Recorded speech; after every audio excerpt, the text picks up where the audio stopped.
You can literally make your own lip balm with just 3 ingredients. I feel like I've been scammed my whole life.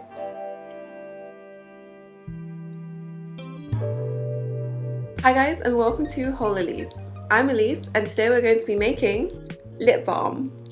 Lip balm to me was one of those products that seemed like it would be quite difficult to make, but it turns out it's incredibly simple. If you're just looking for an easy, foolproof lip balm recipe, then this is the tutorial for you. And just before we get into the video, I have a whole playlist dedicated to DIY skincare linked above, and if you want even more tutorials, then subscribe to my channel for weekly videos. To make your own lip balm, you only need 3 simple ingredients: a butter, a wax, and an oil. For this recipe, I'm going to be using almonds to make an incredibly moisturizing lip balm. I'll be using sweet almond oil as well as almond wax as a replacement for beeswax. So this recipe will also make a completely vegan lip balm. Now both shea butter and cocoa butter are incredibly moisturizing. They're both butters and they kind of look similar. So I often get asked whether or not you can swap shea butter with cocoa butter and vice versa.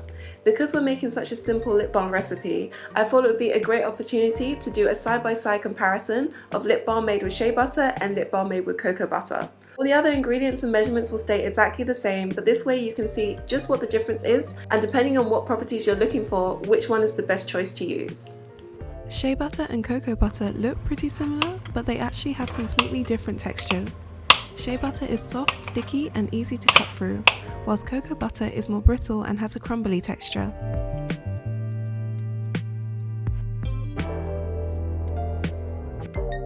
It also takes cocoa butter a while to melt with your body heat, and it doesn't have much of a residue, while shea butter melts almost immediately when it comes into contact with your skin, but it does leave a slightly tacky feeling.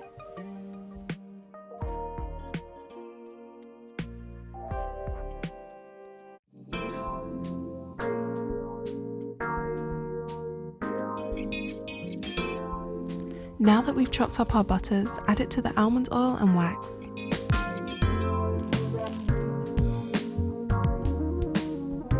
We'll need to melt our lip balm ingredients over a gentle heat.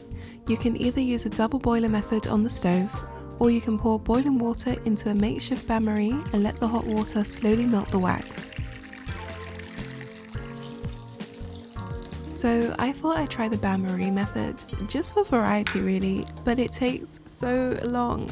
The water cools down really quickly, so you have to keep topping it up with even more boiling water. So yeah, I'd recommend just doing this on the stove, unless you've got a couple hours to spare.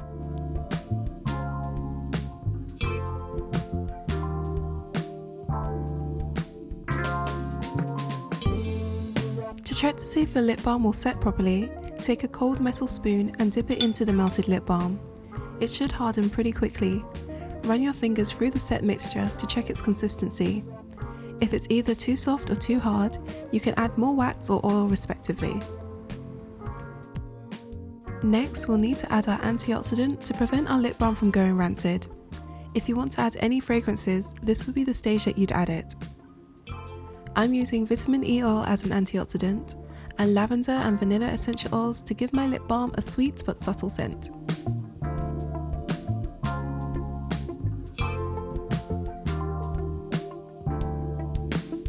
In terms of equipment, you really don't need anything special. All you need is a container to put your lip balm in.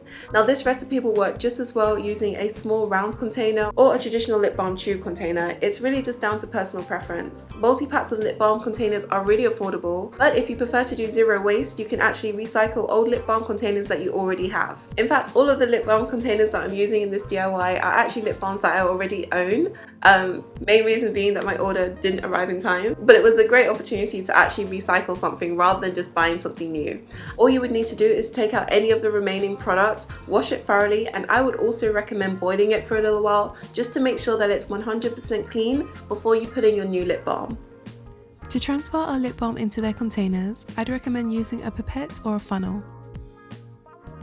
Fill the lip balm as close to the top as you can get it. Now don't be stingy, there's nothing worse than a half-filled lip balm tube.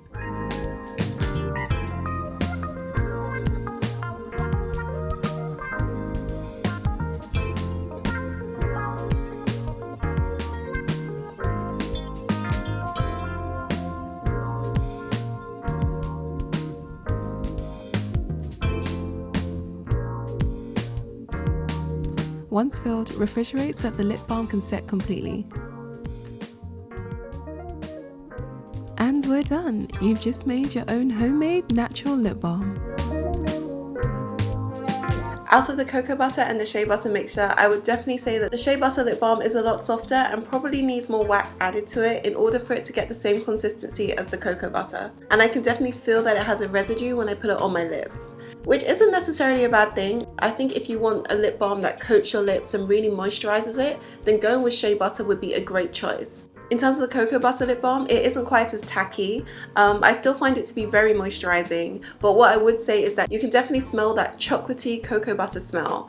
And for me, I think it smells wonderful, but considering that I put essential oils in there, I would probably steer away from using cocoa butter if you're looking for a very neutral or non-scented lip balm. Other than that, because both shea butter and cocoa butter are very pale in color, you shouldn't have any problems if you want to add pigment to your lip balm. So on this one, it's totally down to personal preference. So thank you so much for watching. I do hope you found this lip balm tutorial helpful. If so, I'd appreciate a thumbs up. For even more DIYs, tutorials, and all other types of good stuff, subscribe to my channel and make sure you turned on the notifications bell so you don't miss out on my latest videos. Thankfully, this DIY lip balm went a lot more smoothly than the lipsticks video. You can check that one out below.